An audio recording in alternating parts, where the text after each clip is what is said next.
2 सितंबर को 11:50 पर लॉन्च होगा आदित्य L1। यान को 15 लाख किलोमीटर दूर ले जाने के लिए उड़ान भरेगा PSLV-C-57। सूर्य मिशन आदित्य L1 को लैग्रेंज पॉइंट 1 तक पहुंचाने में लगेंगे 4 महीने।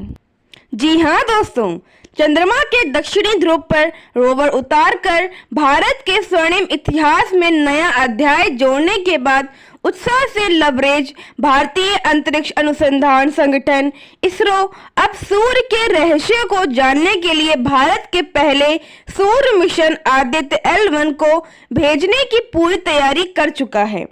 आदित्य L1 को 2 सितंबर को दिन में 11:50 पर लॉन्च किया जाएगा।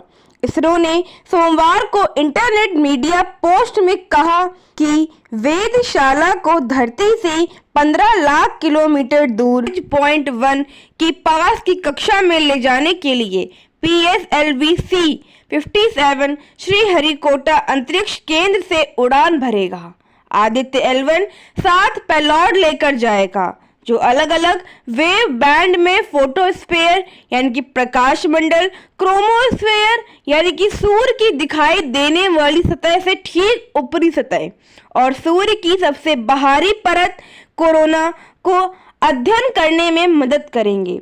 आदित्य L1 को L1 पॉइंट तक पहुंचने में 4 महीने लगेंगे। और आपको बता दें, L1 से ही सूर्य का होगा अध्ययन। आदित्य L1 को पृथ्वी से लगभग 15 लाख किलोमीटर दूर सूर्य पृथ्वी प्रणाली के लैग्रेंज बिंदु 1 के पास की कक्षा में रखा जाएगा। सूर्ययान L1 से ही सूर्य का अध्ययन करेगा। लैग्रेंज बिंदु का आशय अंतरिक्ष में स्थित उन बिंदुओं से होता है जहां 2 अंतरिक्ष निकायों के गुरुत्वाकर्षण बल के कारण आकर्षण और प्रतिकर्षण का क्षेत्र उत्पन्न होता है। इन बिंदुओं का उपयोग अंतरिक्ष यान द्वारा अपनी स्थिति बरकरार रखने के लिए आवश्यक ईंधन की खपत को कम करने के लिए किया जाता है। इसका नामकरण इतालवी फ्रांसीसी गणितज्ञ जोसेफ लुइस लैग्रेंज के नाम पर किया गया है। और दोस्तों, इसरो ने कहा है स्वदेशी है आदित्य L1। इसरो के अधिकारी ने बताया कि आदित्य L1 राष्ट्रीय संस्थानों की भागीदारी वाला पूरी तरह से स्वदेशी प्रयास है। बेंगलुरु के इंडियन इंस्टीट्यूट ऑफ एस्ट्रोफिजिक्स ने visible emission line coronagraph payload को बनाया। वहीं inter university centre for astronomy and astrophysics Pune ने सोलर अल्ट्रावायलेट इमेजर पेलोड विकसित किया है। इसरो के अनुसार VELC पता लगाने के लिए डाटा जुटाएगा कि कोरोना का तापमान 10 लाख डिग्री तक कैसे पहुंच सकता है, जबकि सूर्य की सतह का तापमान 6000 डिग्री सेल्सियस से थोड़ा अधिक रहता है। यूवी पेलोड कोरोना व सौर क्रोमोस्फीयर का अध्ययन करेगा। एक्सरे पेलोड सौर लहरों का अध्ययन करेगा। पार्टिकल डिटेक्टर व मैग्नेटोमीटर पेलोड आवेशित कणों व L1 के चारों ओर कक्षा तक पहुंचने वाले चुंबकीय के बारे में जानकारियां जुटाएगा। L1 के पास क्या लाभ होंगे? इसरो ने कहा कि L1 बिंदु के आसपास कक्षा में रखे गए सैटेलाइट से सूर्य को बिना किसी छाया ग्रहण के लगातार देखा जा सकेगा। इससे वास्तविक समय में सौर गतिविधियों और अंतरिक्ष मौसम पर इसके प्रभाव को देखा जा सकेगा। L1 का उपयोग करते हुए 4 पेलोड सीधे सूर्य की ओर होंगे। शेष 3 पेलोड L1 पर ही क्षेत्रों का अध्ययन करेंगे। और दोस्तों, जैसे कि हम बता चुके हैं, यहाँ पर कोरोना का मतलब है सूर्य की सबसे बाहरी परत। अब बात करते हैं चंद्रयान 3 के बारे में।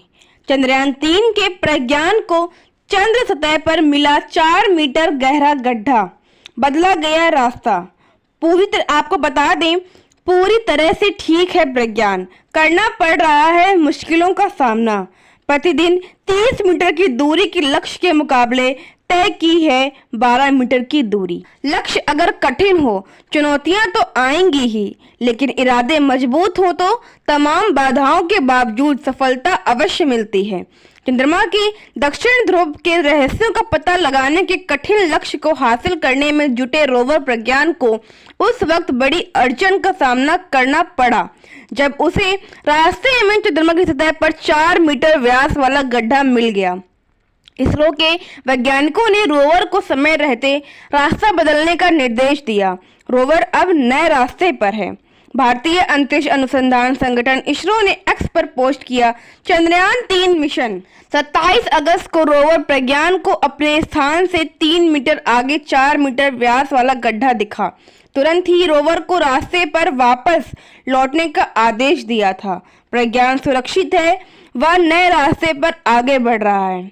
इस बीच स्पेस एप्लीकेशन सेंटर के निदेशक नीलेश एम देसाई ने कहा कि रोवर को मुसीबतों का सामना करना पड़ रहा है। रोवर को भेजते समय निर्धारित किया था कि वह प्रतिदिन 30 मीटर की दूरी तय करेगा। चंद्रमा पर बेहद मुश्किल हालात के कारण रोवर अभी तक 12 मीटर की दूरी तय कर सका है। बचे हुए दिनों में कोशिश की जाएगी रोवर के जरिए चांद पर 300-400 मीटर की दूरी तय की जाए। और आपको बता दें, समय से दौड़ लगा रहा प्रज्ञान। जी हाँ दोस्तों, चंद्रमा की सतह पर घूम रहा प्रज्ञान समय संग दौड़ लगा रहा है। उसके पास मिशन के लिए केवल एक चंद्र दिवस यानी कि 14 दिन है।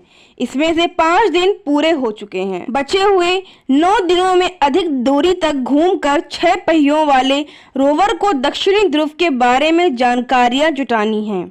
विज्ञानी नीलेश देसाई ने कहा था कि चंद्रमा की सतह पर सुरक्षित व सॉफ्ट लैंडिंग और रोवर को चंद्रमा पर घूमते हुए प्रदर्शित करने संग ही इस मिशन के 3 उद्देश्यों में से 2 पूरे हो चुके हैं।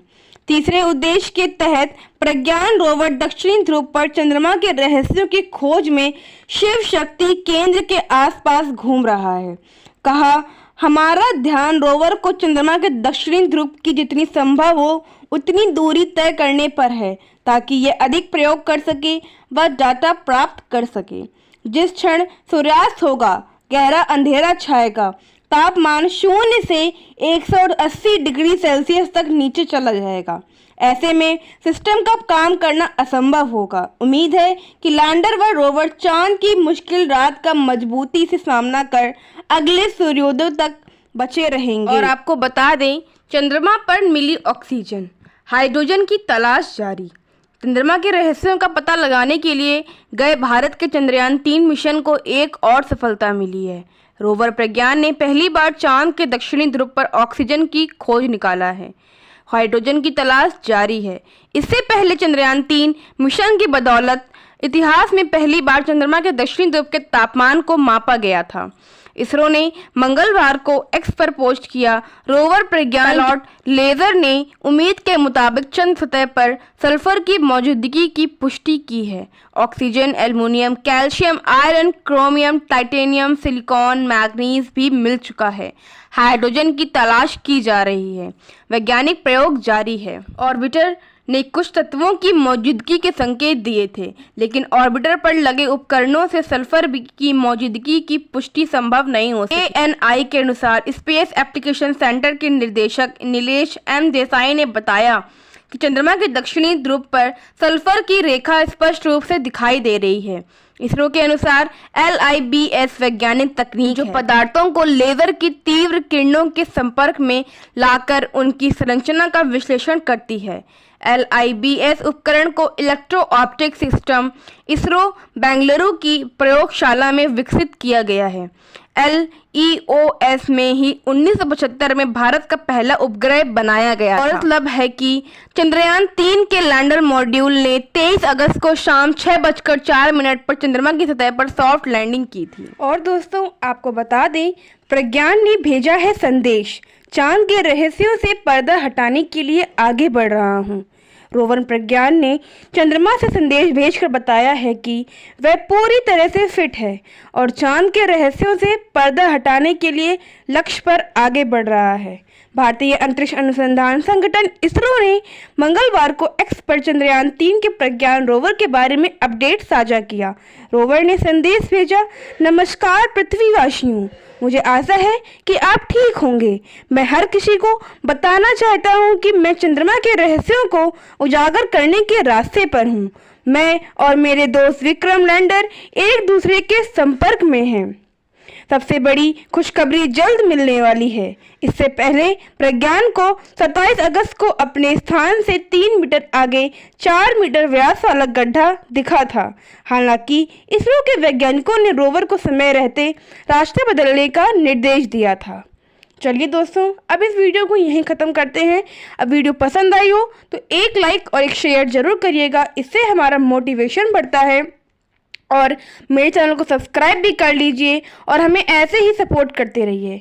मिलते हैं कल एक नई वीडियो के साथ, तब तक के लिए जय हिंद, जय भारत।